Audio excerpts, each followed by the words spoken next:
Imagine running into the one person you swore you would never see again. The exact second their eyes land on you, their entire psychological mechanism shifts in less than a blink. What they do next is never random, it is entirely predictable, deeply calculated, and specifically designed to pull you right back into their heavy emotional orbit.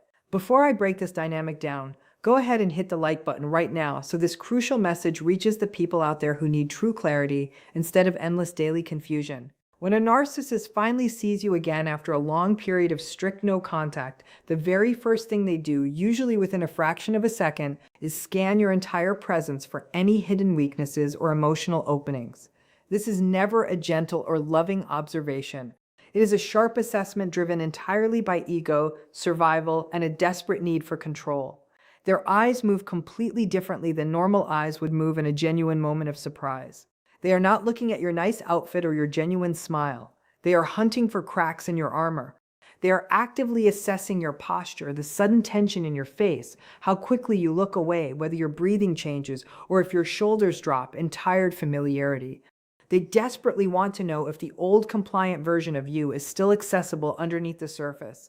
They want to see if you are still the person who tolerated endless manipulation, absorbed all of their shifting moods, and carried their heavy emotional weight for them. That split-second visual scan is their immediate attempt to understand whether they still hold any valuable psychological real estate inside your mind.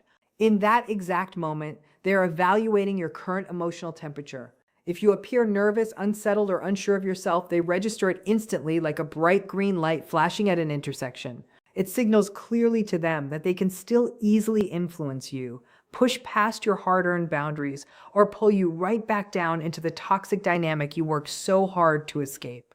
Stick with me to the very end of this video, because what happens next reveals the exact mechanism you can use to stay completely immune to their tricks. If you look completely grounded, visibly uninterested, or emotionally neutral, it deeply unsettles them to their core. These individuals depend extremely heavily on predictable emotional reactions from the people around them.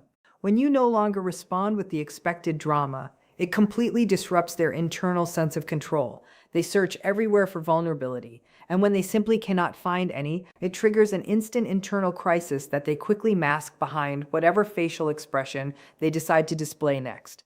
This intense scanning is also tightly tied to their compulsive need to maintain absolute superiority. They want to determine whether your sudden disappearance actually affected you, whether you seem physically or emotionally weaker or stronger now, and whether your life looks like it has genuinely improved or completely deteriorated without them around. They read your outer appearance, your personal energy, and even your heavy silence as absolute evidence for or against their pre-existing narrative about you. If you seem genuinely at peace, it directly contradicts their deep-seated belief that you are entirely incapable of thriving without them holding your hand.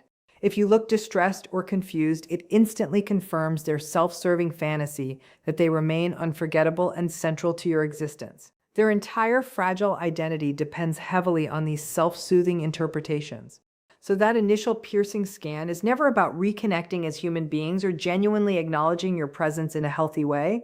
It is purely about recalculating their hidden power, determining their realistic chances of re-entering your life, or deciding how best to react to protect their overwhelmingly fragile ego. When they see you after a long period of no contact, they instantly shift into intense performance mode, adapting their entire persona to whatever they believe will give them the greatest psychological advantage in that exact moment. This rapid adjustment is never subtle or quiet. It is almost entirely theatrical. Their body language, tone of voice, facial expressions, and overall energy shift dramatically, like an experienced actor stepping right into a role they have rehearsed countless times in front of the mirror. If they sense instinctively that laid-back charm is the most effective route to take, they instantly soften their eyes, offer a disarming, warm smile, and speak with a casual ease that feels unnervingly nostalgic. They may come across as wonderfully friendly, completely grounded, and suddenly self-aware, acting as if the painful past never actually happened. This manufactured charm is never rooted in true sincerity. It is a calculated strategy. They are trying hard to lure you back into that familiar emotional comfort zone, where they once held the power to easily shape all of your reactions. If charming you does not seem like the right tool for the job at that moment, they quickly shift gears into dramatic flair. They might appear overly and intensely excited to see you, acting with an exaggerated, almost manic enthusiasm, as if this accidental reunion is deeply meaningful or dictated by fate itself. This is not real human emotion. It is pure manipulation wrapped neatly in heavy emotional intensity. It is specifically designed to overwhelm your hard boundaries and make you completely forget the absolute chaos and pain they caused you in the past. But if they quickly detect strength, total indifference, or healthy emotional distance radiating from your energy, the performance pivots instantly. They may become jarringly cold, stoic, or completely aloof, using sudden emotional absence as a punishing power play. They might look straight through you instead of actually at you, pretending with all their might that you are entirely irrelevant or insignificant to them. You need to understand this next part because it explains why so many people accidentally fall into the exact same trap. Sometimes they choose a wounded victim performance instead, featuring soft eyes, lowered voices, and slow, heavy sighs, acting as if they are the ones deeply hurt by the distance between you, as if the separation was a mutual tragedy. They use weaponized vulnerability as a sharp hook, desperately hoping it will automatically trigger your natural empathy because your deep empathy has always been one of their absolute favorite tools to exploit for their own gain. All of this chaotic psychological machinery happens rapidly, unfolding entirely within mere seconds. Because these individuals do not operate from a place of authenticity or truth, they operate purely from instinctive, ingrained manipulation. They choose whichever fake persona they firmly believe will give them the upper hand, help them regain illicit emotional access, or quickly unsettle your hard-won stability. Every single expression, every subtle gesture, and every tone shift is heavily calculated to influence your immediate reaction, pull you right back down into their suffocating orbit, or protect their desperately fragile ego from the harsh reality that you have successfully moved on without them. When they see you after a period of no contact, one of the very first things they do, almost automatically, is thoroughly test your boundaries. This is not always done through loud, obvious, or aggressive behavior. In fact, the most powerful and damaging tests are very subtle, quiet, and exceptionally easy to miss if you are not paying close attention to the dynamics at play. They might casually take a small step closer to you than what is socially or personally appropriate, invading your physical space. Or they might speak to you with an overly familiar tone that completely assumes a deep closeness, acting precisely as if the time spent apart never existed at all. These micro behaviors are completely deliberate probes designed to see whether you will fold and allow them open access to your life once again. They operate functionally like opportunistic emotional predators, scanning the environment constantly for the smallest hairline crack or opening that signals you might still be easily influenced by them. Sometimes this boundary test takes the form of a seemingly innocent question that actually digs much deeper into your personal life than it ever should.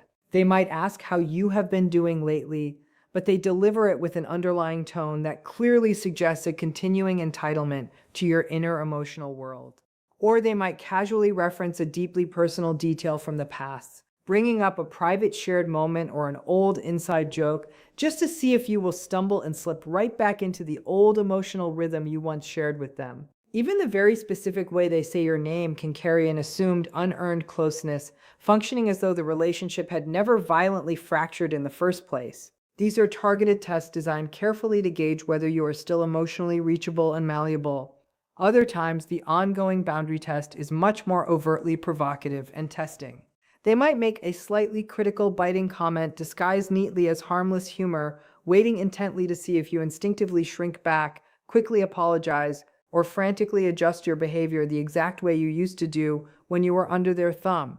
They might attempt a passive-aggressive, backhanded compliment meant explicitly to destabilize your footing and measure your immediate reaction. If you seem visibly rattled or defensive, they read it immediately as a clear sign that their deep psychological influence over you remains entirely intact. If you remain completely unbothered, steady, and calm, they feel profoundly threatened, because losing their toxic influence over someone they once controlled completely is deeply destabilizing to their sense of reality. Even simple silence can be used as a deliberate boundary test. If they pause significantly after saying something loaded, they are watching closely to see whether you will anxiously rush to fill the uncomfortable space over-explain yourself, or try your best to ease the mounting tension. You stepping in to fix things reassures them that the unhealthy dynamic is still uneven and that you are still the one accommodating their erratic moods. These tests are extremely quick, but they are profoundly intentional because reestablishing the old familiar power structure is always their ultimate priority. The moment they clearly sense that the boundaries you once lacked are now strong and firm, they experience it as a direct, aggressive challenge to their fragile ego. And that realization changes the entire trajectory of the interaction. When they see you after a period of no contact, one of their absolute instant reactions is to try and aggressively reclaim lost psychological power, and they frequently accomplish this through guilt, heavy nostalgia, or outright intimidation. This calculated attempt is never a random coincidence. It is their deeply ingrained reflexive way of forcefully restoring the toxic hierarchy that once kept you securely tied to them emotionally. They simply cannot tolerate the uncomfortable idea that the power dynamic has permanently shifted away from them. So they blindly reach for whatever emotional lever worked most effectively on you in the past. Guilt is consistently one of their absolute favorite weapons of choice. They might say something that sounds deceptively gentle on the surface, but carries a crushing, heavy implication beneath the words. They might say something like they thought you would at least check in on them, or remark that you must have moved on with your life far too easily. If you are finding this valuable right now, make sure you share this with someone who needs to hear it.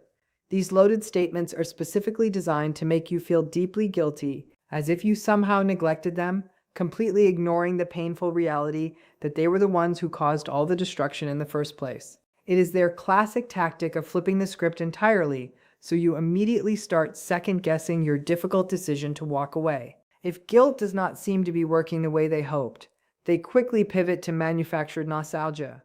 They may deliberately bring up a sentimental memory, an old milestone moment, or a shared joke meant to pull you straight back into the comforting emotional familiarity you once shared with them. Nostalgia allows them to effortlessly bypass your rational logic and reach directly into the vulnerable part of you that still remembers the initial connection, the temporary warmth, or the false hope.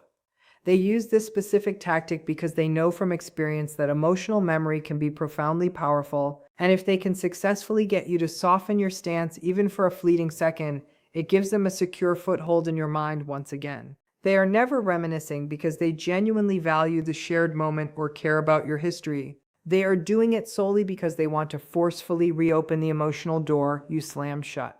When neither guilt nor nostalgia manages to break through your armor, they inevitably escalate their tactics. Intimidation quickly becomes their next preferred tool in the arsenal. Sometimes this intimidation is subtle and chilling, while other times it is sharp and overt. Their posture stiffens rigidly, their facial expression tightens into a hard glare, or their tone shifts abruptly into something much colder and harsher. They might make a pointed comment meant to intentionally unsettle your peace of mind, or remind you of the heavy dominance they once held over you. This intimidation is rarely about a physical threat and is almost entirely about establishing psychological dominance and instilling fear. They want you to feel small, unsteady, or unsure of yourself so they can easily regain complete control of the narrative. All three of these methods, whether it is guilt, heavy nostalgia, or quiet intimidation, serve the exact same underlying purpose, which is to pull you back down into the emotional space where they were the ones in charge. Seeing you strong, distant, or genuinely healed threatens them deeply to their core. So aggressively reclaiming that power becomes their immediate top priority. When they see you after a long period of strict no contact, one of the very fastest behaviors they slip into is mirroring your energy. This is never the healthy, natural kind of mirroring that helps build genuine human connection. It is a calculated, manipulative strategy designed specifically to confuse you, disarm your defenses, or pull you right back into old destructive emotional patterns. They study your tone of voice, your facial expression, your posture, and even your current level of enthusiasm or indifference, and then they immediately adjust themselves to match it precisely. If you seem calm and distant, they might suddenly become calm and distant too, as if to falsely suggest they have changed, matured, or evolved during the time you spent apart. This creates a deeply deceptive sense of alignment, making you second-guess all the pain they caused you in the past. You might catch yourself thinking that maybe they are truly different now, when in harsh reality they are merely copying your outer behavior just to lower your guard. If you appear warm or polite, they instantly shift right into that same warmth, using it as a convenient opportunity to revive unwanted familiarity. They know very well that matching your tone makes you feel more comfortable, and comfort is precisely where old toxic patterns can slip back into your life unnoticed. However, if you appear confident, strong, or completely self-assured, they may mirror that strength right back at you, not because they actually feel it inside, but because they desperately want you to believe they are right on your level. They are exceptionally talented mimics who can carefully study your subtle emotional cues and reflect them back with surprising, chilling precision. This talent is exactly what makes their sudden presence feel so frighteningly familiar and convincing, even after long periods of complete distance. Mirroring also allows them to skillfully mask their true motives. By matching your current emotional state, they successfully hide any underlying insecurity, burning jealousy, or intense anger they feel from seeing you thriving after a long separation.